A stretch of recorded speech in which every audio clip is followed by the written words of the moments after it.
하나님께서 올해 우리 공동체에 믿음의 해를 선포하시며 나의 믿음대로 내게 이루소서라는 귀한 약속의 말씀을 허락하셨습니다. 내가 이 일 행할 줄을 믿느냐? 너의 믿음대로 되라. 여러분, 예수님께서 말씀하신 행하신다는 이 일이 무엇이었나요? 바로 두 맹인의 눈이 밝아지는 일이었습니다. 지금 우리에게 이 일은 아마 오랫동안 우리를 묶고 있는 그런 삶의 문제들, 또 마음의 간절한 소원들일 것입니다. 질병에서 치유되는 것, 갚아도 해결되지 않는 그 부채의 문제, 그리고 또 자녀와 부모님의 영혼의 구원 문제 등 우리가 정말 간절함으로 해결받길 원하는 그런 문제들일 것입니다. 그 문제들을 안고 있는 우리에게 오늘도 주님께서는 이 질문을 하십니다. 내가 이 일 행할 줄을 믿느냐? 그 앞에 주여 내가 믿습니다 라고 아멘으로 응답할 수 있는 우리 모두가 되기를 주의 이름으로 축복합니다. 그럴 때 주님께서 너의 믿음대로 되라 그렇게 말씀하시며 믿음의 역사, 맹인의 눈을 밝히시는 기적의 역사를 우리 삶 가운데 허락하실 줄 믿습니다. 그렇게 우리의 믿음이 견고해지고 또 우리의 믿음의 지경이 넓어지며 또 믿음대로 역사하실 하나님을 풍성히 누리는 올 한 해가 되시길 주의 이름으로 축복합니다. 아멘. 그러나 사랑하는 여러분, 우리가 올 한 해 믿음으로 기도하고 믿음으로 구하지만 분명히 기억해야 할 것이 있습니다. 바로 주님께서 우리에게 보고 싶어 하시는 그 믿음은 우리가 애쓰고 힘써 만들어내야 하는 우리의 믿음이 아니라는 것입니다. 형편과 상황이 어려워도 무조건 긍정하고 다 잘 될 거야 그렇게 믿는 믿음이 아니라는 것입니다. 역사하는 믿음은 근거가 있는 믿음이며 또 목적이 분명한 믿음입니다. 하나님은 우리에게 이런 믿음을 보기 원하시는 것입니다. 오늘 본문에 보면 하나님께서 인정하시는 믿음, 또 바르고 참된 믿음을 붙잡고 하나님의 역사를 경험한 사람이 나옵니다. 바로 사도 바울입니다. 오늘 본문은 바울이 죄수의 신분으로 배를 타고 로마로 압송되어 가는 중에 유라굴로라는 광풍을 만나 배가 파산할 위기 가운데 놓였다가 구원받게 된 사건을 다루고 있습니다. 이 사건에서 우리는 바울을 통해서 분명한 근거가 있고 또 능력이 있고 목적이 있는 믿음을 보게 되죠. 그리고 그 믿음대로 역사된 현장을 우리가 목격하게 됩니다. 자, 그렇다면 나의 믿음대로 내게 이루소서, 올해 우리에게 주신 이 약속의 말씀, 이것이 그 믿음대로, 말씀대로 믿음의 역사를 보기 위해서 우리가 붙잡아야 될 믿음은 어떤 믿음일까요? 오늘 유라굴로라는 광풍 앞에 믿음을 보이며 믿음대로 역사하시는 하나님을 깊이 만나고 경험한 그 바울을 통해서 우리가 그 믿음을 살펴보고 우리 모두가 또 동일한 그 믿음을 구하며 믿음의 사람으로 더욱 세워지는 은혜가 있기를 주의 이름으로 축원합니다. 자, 그러면 우리가 믿음의 역사를 보기 위해서 붙잡아야 될 믿음, 어떤 믿음일까요? 첫 번째는 바로 약속의 말씀이 근거인 믿음입니다. 다른 무엇이 아닌 하나님의 약속의 말씀이 근거이고 기초인 믿음이라는 것입니다. 유라굴로 강풍으로 인해 모든 짐을 풀어 바다에 버리고 또 배의 기구들도 다 버려서 이제 살 소망이 끊어진 그때, 모두가 다 두려워하고 있는 그때 바울은 그들 가운데 서서 이렇게 이야기합니다. 21절, 22절 말씀 같이 한번 읽어보겠습니다. 시작. 여러 사람이 오래 먹지 못하였음에 바울이 가운데 서서 말하되 여러분이여 내 말을 듣고 그에 대해서 떠나지 아니하여 이 타격과 손상을 면하였더라면 좋을 뻔하였느니라. 내가 너희를 권하노니 이제는 안심하라. 너희 중 아무도 생명에는 아무런 손상이 없겠고 오직 배뿐이리라. 여러분, 지금 바울이 이렇게 말하는 것입니다. 처음부터 내 말을 들었으면 참 좋았을 것이다. 그러나 너무 걱정하지 마. 이 풍랑으로 배만 좀 상하게 되고 우리 모두는 목숨을 건지게 될 것이야. 그렇게 안심하라고 그들에게 말하는 것이죠. 그런데 여러분, 지금 바울의 이 확신은 어디에서 근거된 확신일까요? 어디에서 나온 확신일까요? 바울이 평소에 항상 침착하고 긍정적인 생각을 갖고 있는 사람이었기 때문에 그렇게 말할 수 있었을까요? 아닙니다. 바울도 지금 굉장히 무섭고 두려웠을 것입니다. 그렇지만 그가 이런 상황에서도 평안함을 갖고 다른 사람들을 위로하며 소망을 줄 수 있었던 것에는 그에게 분명한 믿음의 근거가 있었기 때문입니다. 그 근거가 무엇이었나요? 바로 하나님의 약속의 말씀이 그에게 있었기 때문입니다. 23절 말씀 우리 같이 한번 읽어보도록 하겠습니다. 23절 24절 시작. 내가 속한 바 곧 내가 섬기는 하나님의 사자가 어젯밤에 내 곁에 서서 말하되 바울아 두려워하지 말라.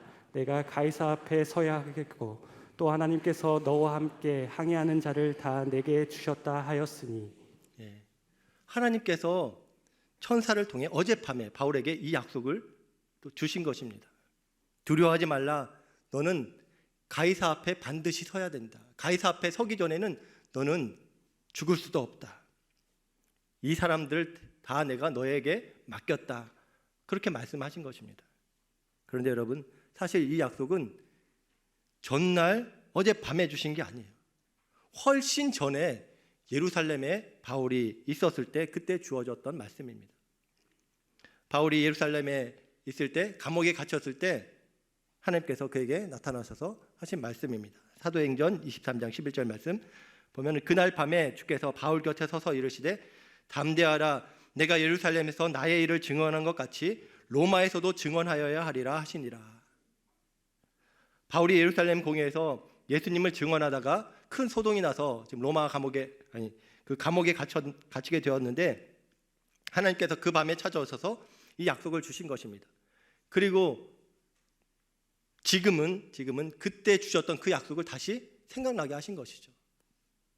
이렇게 바울이 주님께서 주신 약속의 말씀을 기억하자 그의 믿음은 더욱 견고해졌습니다. 그래서 담대히 다른 사람들을 위로하며 소망을 줄 수가 있었던 것이죠. 이처럼 바울의 믿음은 긍정적인 기질 때문에 생긴 믿음이 아니었습니다. 모든 것을 다 그냥 좋게만 보고 앞으로 다 잘 될 거야 그렇게 믿는 믿음이 아니었습니다. 분명한 약속의 말씀에 근거된 믿음이었다는 것입니다. 사랑하는 여러분, 우리의 믿음도 바울처럼 근거가 분명한 믿음이 될 수 있기를 축복합니다. 우리의 믿음의 근거는 내 지혜도 아니고 내 능력도 아니고 또 내 열심도 아닙니다. 주변에 의지할 어떤 사람이나 또 내가 쌓아놓은 그런 물질도 아닙니다. 사실 이 모든 것들은 다 변합니다. 시간이 지나고 세월이 흐르면 다 약해지고 사라져요. 그러나 하나님의 약속의 말씀은 변하지 않습니다. 왜냐하면 하나님은 실현하시는 분이 아니기 때문에 그렇습니다. 그래서 모세는 민수기 23장 19절에서 이런 고백을 했습니다. 하나님은 사람이 아니시니 거짓말을 하지 않으시고 인생이 아니시니 후회가 없으시도다. 어찌 그 말씀하신 바를 행하지 않으시며 하신 말씀을 실행치 않으시랴. 여러분, 풀은 마르고 꽃은 시들지만 하나님의 말씀은 영원히 변함이 없습니다. 그래서 우리가 이 하나님의 약속의 말씀 위에 우리의 믿음을 세울 때 그때 흔들리지 않는 역사하는 믿음이 되는 것입니다. 그리고 그때 윌리엄 캐리의 말처럼 우리의 미래는 하나님의 약속만큼 밝을 수 있는 것입니다. 그렇게 약속의 말씀 위에 우리의 믿음을 세우는 우리 늘사랑의 모든 가족들 되시기를 주의 이름으로 축원합니다. 사랑하는 여러분, 성경은 하나님의 약속으로 가득하죠. 사실 성경은 약속으로 시작해서 약속으로 맞춰지는 책입니다. 그리고 그 안에는 하나님께서 당신의 백성들과 약속하시고 또 그들의 순종을 통해, 그들의 믿음과 순종을 통해 그 약속이 성취되는 그런 내용들로 가득합니다. 그래서 우리는 성경의 약속을 근거로 하나님 앞에 믿음으로 구할 수 있는 것이죠. 올해 우리 삶 가운데 믿음의 역사를 경험하기 원하신다면 올해 우리 공동체에 주신 그 말씀을, 약속의 말씀을 더욱 믿음으로 붙잡을 수 있기를 주의 이름으로 축복합니다. 올해 하나님께서 성경의 그 많은 약속들 중에서 두 맹인의 치유 기적 이야기, 그 이야기를 우리에게 약속으로 주셨습니다. 그 사건이 그때 그 시절에만 일어났던 사건이 아니라 오늘도 우리에게 실제가 되도록 담임 목사님을 통해 성령의 감동으로 우리에게 약속으로 주신 것입니다. 그래서 그 말씀이 올해 우리 공동체에 의미 있는 말씀이 되고 우리가 믿고 구할 수 있는 약속이 된 것입니다.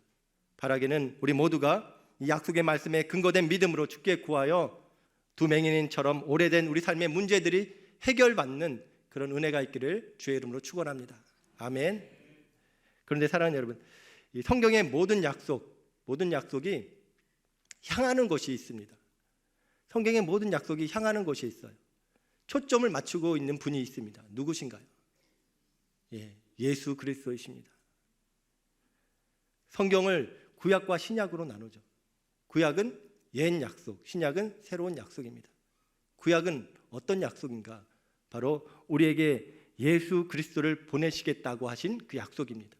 신약은 바로 구약에서 약속하신 메시아로 예수 그리스도께서 오셨고 십자가에서 죽으시고 부활하셔서 구약의 그 모든 약속을 최종적으로 성취하셨다는 그 말씀을 기록하고 있는 것이죠. 그리고 그분이 다시 오신다고 약속하고 있는 책입니다. 그래서 우리가 하나님의 약속의 중심인 이 예수 그리스도를 믿고 영접할 때 그때 성경의 모든 약속은 다 우리에게 예가 되는 것입니다. 성취가 되는 것인 줄 믿습니다. 여러분, 고린도후서 1장 20절에 바로 그 말씀을 하고 있죠. 바울이 고린도후서 1장 20절 말씀 같이 읽어보도록 하겠습니다. 시작. 하나님의 약속은 얼마든지 그리스도 안에서 예가 되니 그런즉 그로 말미암아 우리가 아멘하여 하나님께 영광을 돌리게 되느니라. 아멘. 여러분, 하나님의 약속은 얼마든지 무엇이든지 그리스도 안에서 예가 된다는 것입니다. 어떻게 예수 그리스도 안에서 하나님의 모든 약속이 예가 될 수 있을까요? 로마서 8장 32절에서 바울은 그 근거, 그 이유를 이렇게 고백합니다. 자기 아들을 아끼지 아니하시고 우리 모든 사람을 위하여 내어주신 이가 어찌 그 아들과 함께 모든 것을 우리에게 주시지 않겠느냐. 하나님은 이렇게 자기 아들까지 우리에게 다 내어주신 분이기에 그 아들과 함께 우리에게 모든 것을 다 내어주실 수 있다, 그 말씀하시는 것이죠. 이것이 바로 하나님의 모든 약속이 예수 그리스도 안에서 예가 되는 이유라는 것입니다. 바라기는 올해 더욱 믿음의 주여 또 온전케 하시는 그 예수를 바라볼 수 있길 축복합니다. 예수님 안에 있고 예수님을 통해 우리에게 주시는 그 참된 믿음을 소유해서 예수님 안에서 성경의 모든 약속이 예가 되는 축복이 있기를 주의 이름으로 축원합니다. 그 믿음으로, 예수님을 향한 그 믿음으로 우리의 영혼이 구원받고 우리의 질병이 치유되고 우리의 기도가 응답되며 하나님의 영광이 드러나는 우리 늘사랑 모든 권속들 가정 되시기를 주의 이름으로 축원합니다. 두 번째입니다. 하나님의 역사를 보기 위해서 우리가 붙들어야 될 믿음, 어떤 믿음일까요? 두 번째는 바로 약속하신 하나님을 믿는 믿음입니다. 약속하신 하나님이 능력인 믿음이에요. 여러분, 하나님께서 주신 약속을 내가 굳게 믿었기 때문에 그 약속이 성취되는 것이 아닙니다. 사실 약속에 대한 믿음보다 더 중요한 것은 약속을 주시고 그 약속을 이루시는 분에 대한 믿음이에요. 바로 하나님에 대한 믿음이라는 것입니다. 기도의 내용, 믿음의 내용도 중요하지만 더 중요한 것은 기도의 대상, 믿음의 대상이라는 것입니다. 우리가 이것을 분명히 기억해야 됩니다. 바울은 이것을 구분할 줄 알았고 바른 믿음을 고백하게 되죠. 25절 말씀 같이 한번 읽어보겠습니다. 시작. 그러므로 여러분이여 안심하라. 나는 내게 말씀하신 그대로 되리라고 하나님을 믿노라. 아멘. 여러분, 지금 바울이 한 말에 방점이 어디에 찍혀 있나요? 말씀하신 그대로 된다, 여기에 방점이 있는 것이 아니죠. 나는 하나님을 믿는다, 여기에 방점이 있는 것입니다. 약속의 내용이 아니라 약속을 주시고 약속을 이루시는 하나님, 그 하나님을 믿는다라고 고백하는 것입니다. 참된 믿음은 이렇게 하나님을 믿는 것입니다. 성취될 그 일을 믿는 것이 아니라 그 일을 성취하실 하나님을 믿는 것입니다. 여러분, 바울은 하나님을 믿었습니다. 천지를 창조하시고 이 온 우주를 주관하시는 전능하신 하나님을 믿었습니다. 바람과 바다를 다스리시는 하나님을 믿었어요. 그랬기에 그 앞에 있는 풍랑이 전혀 두려운 것이 아닙니다. 하나님께서 잠잠하라 하시면은 잠잠해질 것이기 때문에 두려운 것이 아니죠. 또한 바울은 외아들 예수 그리스도를 이 땅에 보내시고 십자가에 죽게 하시기까지 자신을 사랑하시며 영원토록 너와 함께 하겠다 하신 그 약속을 지금도 신실하게 지키시는 그 사랑의 하나님을 믿었습니다.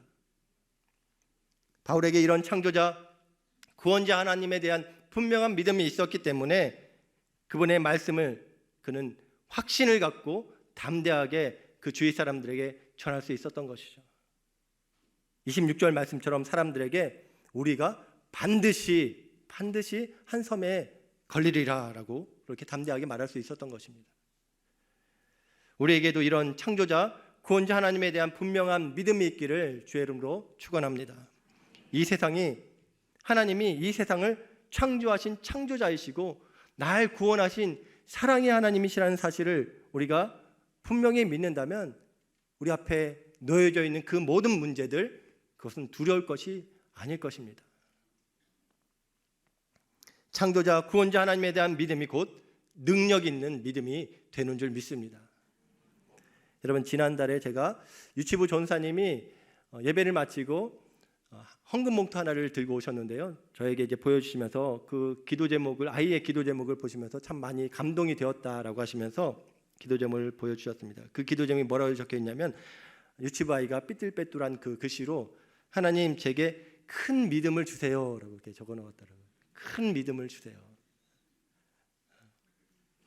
겨자씨만한 믿음도 귀하고 산을 옮길 만한 믿음인데 큰 믿음 주셔서 예수님이 하신 일을 자신이 하고 또 그보다 더 큰 일을 할 수 있는 자가 되게 해달라는 그런 소망이 담긴 기도였을 것입니다.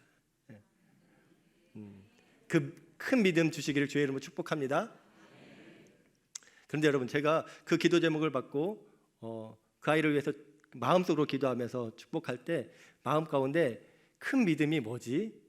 그 생각이 들더라고요. 큰 믿음이 뭐지? 그러면서 묵상할 때 이 큰 믿음은 내 안에서 생기는 것이 아니다, 그 생각이 들었습니다. 여러분, 큰 믿음, 작은 믿음, 그것은 믿음의 주체인 내가 만드는 것이 아니라 믿음의 대상이신 하나님께 나온다는 그 생각이 들었습니다. 무슨 말인가? 여러분, 우리가 하나님을 믿는데 하나님을 내 상식 수준에서만 응답하시고 역사하시는 그런 하나님으로 믿는다면, 그런 작은 하나님으로 믿는다면 그 믿음은 작은 믿음인 것입니다. 그러나 온 우주를 말씀으로 창조하시고 지금도 당신의 선하신 뜻대로 역사하시며 한계를 뛰어넘어 역사하시는 그 크신 하나님을 내가 믿는다면 그 믿음은 큰 믿음이 되는 것입니다. 작은 믿음, 큰 믿음은 내가 만들어내는 것이 아니라 하나님을 작은 하나님으로 믿는가 큰 하나님으로 믿는가에 달려있다는 것이에요. 여러분, 이렇게 믿음은 나에게 또는 다른 무엇에 초점이 맞춰진 것이 아니라 하나님께 초점이 맞춰져 있는 것입니다. 여러분, 하나님께서 성경을 통해 우리에게 수많은 약속들을 주셨죠. 그 약속을 주신 이유가 무엇일까요? 내가 갖고 싶은 것, 바라는 것, 원하는 것을 믿음이라는 수단을 통해서 얻어내라고 주신 것일까요? 그렇지 않죠. 하나님께서 우리에게 약속을 주신 것은 하나님께서 우리에게 그 약속을 주시고 우리가 믿음과 순종을 통해서 그 약속이 성취되는 것들을 경험하면서 그 과정 가운데 우리가 하나님을 더욱 인격적으로 만나고 그분을 알고 사랑하고 사귐으로 하나님의 풍성한 것들을 누리게 하시려고, 또 하나님의 성품을 온전히 닮아 그 하나님과 연합된 삶을 살게 하시려고 그 약속을 주신 것입니다. 하나님에 대한 우리의 믿음을 더욱 견고하게 하시고 우리의 믿음의 지경을 넓히시기 위해서 약속을 주시고 우리의 믿음과 순종을 통해 그 약속을 성취시켜 가시는 것입니다. 우리가 이것을 명심해야 될 것입니다. 바라기는 우리 늘사랑의 모든 가족들이 나에게 초점이 맞춰진 믿음이 아니라 하나님께 초점이 맞춰진 바른 믿음의 소유자들이 되시기를 주의 이름으로 축원합니다. 그래서 하나님과 깊이 연합되어서 하나님을 향한 견고한 믿음을 소유하며 믿음대로 역사하시는 그 하나님을 풍성히 경험하는 우리 모두가 되기를 주님의 이름으로 축원합니다. 아멘. 마지막입니다. 믿음의 역사를 보기 위해서 우리가 붙잡아야 될 믿음, 어떤 믿음일까요? 세 번째는 바로 하나님의 나라가 목적인 믿음입니다. 다른 무엇이 아니라 하나님의 나라가 목적인 믿음. 그것이 바른 믿음입니다. 보면 바울은 풍랑으로 인해 생사의 갈림길에 있을 때 하나님께서 그에게 하셨던 약속의 말씀을 붙잡았습니다. 그리고 그 약속을 이루실 하나님을 신뢰하며 그의 믿음을 고백했죠. 그러면 지금 그가 보인 그 믿음, 그 믿음의 목적이 무엇이었나요? 단지 이 풍랑에서 구원받는 것, 살아남는 것이 목적이었나? 그렇지 않더라고요. 24절 말씀, 하나님께서 바울에게 하신 말씀이죠. 바울아, 두려워하지 말라. 내가 가이사 앞에 서야 하겠고 또 하나님께서 너와 함께 향해하는 자를 다 내게 주셨다 하였으니. 내가 가이사 앞에 서야 하겠다. 여기에 바울이 보인 믿음의 목적지가 나옵니다. 그가 왜 가이사 앞에 서야 됩니까? 복음을 증거하기 위해서이죠. 자신과 배에 탄 사람들이 풍랑에서 건진받아 한 섬에 걸리고 그의 약속하신 대로 로마에 도착해서 가이사 앞에 서는 것이 목적인 믿음이었습니다. 그 앞에서 인류의 죄를 대신하여 십자가에 죽으시고 성경대로 3일 만에 부활하셔서 우리의 구세주와 주인이 되신 그분 예수 그리스도를 증거하고 그분의 교회를 세워 하나님의 나라를 확장하는 것, 그것이 목적인 믿음이었다는 것입니다. 여러분, 만약 바울의 그 믿음이 이 폭풍에서만 건진받는 것, 그것이 목적이었다면 사실 그는 그것을 그렇게 애타게 구하지 않았을 것입니다. 왜냐하면 바울은 이 땅에 더 사는 것보다 하나님 나라에 들어가는 것, 천국에 가는 것을 더 소망했기 때문입니다. 그래서 그는 생명보다 이 사명을 또 더 소중히 여겼습니다. 사도행전 20장 24절 말씀입니다. 내가 달려갈 길과 주 예수께 받은 사명 곧 하나님의 은혜의 복음을 증언하는 일을 마치려 하면은 나의 생명조차 조금도 귀한 것으로 여기지 않는다. 그렇게 고백하죠. 이처럼 바울의 믿음은 생명보다 사명이 우선인 믿음이었습니다. 복음을 증언하는 일을 마치는데 자신의 생명을 조금도 귀한 것으로 여기지 않는 하나님의 나라가 목적인 믿음이었다는 것입니다. 그랬기에 하나님께서 그 믿음을 귀하게 여기시고 기뻐 받으시며 그 삶 가운데 믿음의 역사를 이루신 줄 믿습니다. 사랑하는 여러분, 올해 우리에게 주신 약속, 나의 믿음대로 내게 이루소서, 그 약속을 우리가 다 받고 지금 믿음으로 구하고 순종하는 삶을 사실 것입니다. 여러분, 지금 믿음으로 기대하고 바라고 구하는 것이 무엇인가요? 오랫동안 나를 힘들게 했던 그 질병에서 고침받는 것, 또 가정의 오랜 부채가 해결되는 것, 자녀들이 대학에 들어가고 또 안정된 직장에 취직하는 것, 자녀들이 배우자를 만나 가정을 이루는 것, 또 아파트 청약에 당첨되어서 집 문제를 좀 해결받는 것, 그런 것들을 기대하며 또 믿음으로 구하고 계신 분들이 또 계실 것입니다. 바라기는 하나님께서 그 마음의 소원과 믿음의 기도를 들으시고 또 선하게 응답해 주시기를 주의 이름으로 축원합니다. 정말로 그렇게 되었으면 좋겠습니다. 그런데 여러분, 우리가 믿음으로 구한 그 기도의 종착지가 거기서 그쳐서는 안 될 것입니다. 단지 고침받고 단지 채워지고 단지 좋은 대학에 들어가는 것, 거기서 끝인 믿음은 그것이 어떻게 주님께서 기뻐 받으시는, 기대하시는 믿음이 될 수 있겠습니까? 그것과 미신적인 믿음이 무엇이 다르겠습니까? 김영복 목사님이 쓰신 책을 읽다가 제가 참된 믿음과 또 미신적인 믿음의 차이를 설명한 부분을 읽고 참 많이 공감이 되었습니다. 그분이 이렇게 쓰셨는데요. 한번 들어보세요. 참된 믿음과 미신적인 믿음의 가장 중요한 차이는 그 믿음의 중심이 어디에 있는지에 있다. 미신적인 믿음은 자기가 중심이다. 자기의 뜻과 욕망과 꿈을 이루는 것이 믿음의 중심이다. 그리고 그것을 이루면 끝난다. 끝이다.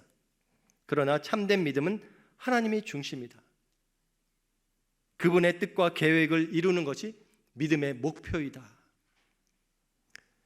그렇습니다. 참된 믿음은 이렇게 자기의 욕망과 바램보다 하나님의 뜻과 계획을 이루는 것이 목표인 믿음입니다.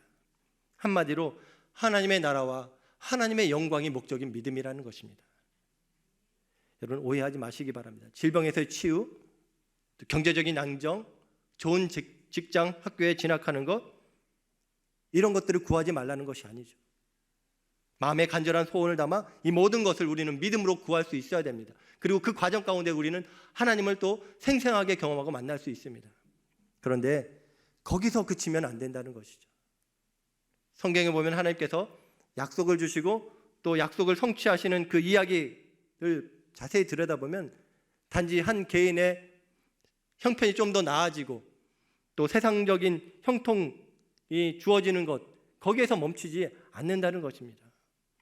하나님은 약속의 성취를 통해서 그와 그 주변 사람들에게 하나님의 하나님 되심을 드러내시며 그들이 하나님을 알고 믿어 하나님의 통치 가운데 살아가는 하나님의 나라를 세우는 것, 그것이 목적이었다는 것입니다. 그렇기에 우리의 믿음의 기도는 우리의 그 소원을 넘어 하나님의 소원까지 나아가야 되는 것이죠.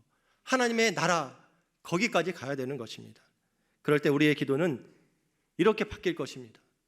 주님, 오랜 질병에서 제가 치유받아 남은 여생 복음 증거하는 삶을 살게 해주세요. 주님, 우리 가정의 부채 문제를 해결받고 재정의 우선순위를 바로 세워 하나님 나라를 위해 심는 데 더 열심을 내게 해주세요. 주님, 공부를 열심히 해서 좋은 대학 들어가 그 캠퍼스에서 예배팀을 만들어 캠퍼스를 복음화하게 해주세요. 좋은 직장에 취직해서 주신 은사를 통해 회사에서 인정받고 또 하나님의 사람으로 빛과 소금의 삶을 살게 해주세요. 그렇게 기도해야 되는 것이죠. 우리의 믿음의 기도는 바로 이 자리까지 나아가야 됩니다. 아니, 앞의 것들은 하나님의 뜻 가운데 더디 이루어지더라도 뒤에 있는 하나님 나라를 위해서는 내가 지금부터 주님 오실 때까지 살겠습니다. 그런 믿음으로 주님 앞에 나아가야 되는 줄 믿습니다. 이것이 주님께서 우리에게 보길 원하시는 참된 믿음이며 또 역사하는 믿음인 줄 믿습니다. 바라기는 우리의 믿음의 기도가 나의 소원과 바람, 그로 인한 평안과 위안과 또 안위와 안전의 종착지를 두는 것이 아니라 나를 통해 드러내실 하나님의 나라, 복음으로 회복될 하나님의 나라, 그것이 최종 마침표가 될 수 있기를 주님의 이름으로 축원합니다. 아멘. 이제 말씀을 마무리하겠습니다. 사랑하는 여러분, 나의 믿음대로 내게 이루소서, 이 약속의 성취를 우리가 경험하며 믿음의 역사를 보기 위해서 우리 역시 바울이 보인 그 믿음을 보일 수 있어야 될 줄 믿습니다. 하나님의 약속의 완성이신 예수 그리스도, 그분이 우리의 믿음의 근거가 되길 축복합니다. 그리고 믿음의 길을 걷는 과정에서 더욱 예수 그리스도를 통해서 하나님의 어떠한 분이신지를 알고 누리며 삼위 하나님과 더욱 깊이 연합되는 우리가 되길 축복합니다. 그래서 나의 소원과 영광이 목적이 아닌 하나님의 나라와 하나님의 영광이 목적인 그 믿음을 드러낼 수 있는 우리 모두가 되기를 주님의 이름으로 축원합니다.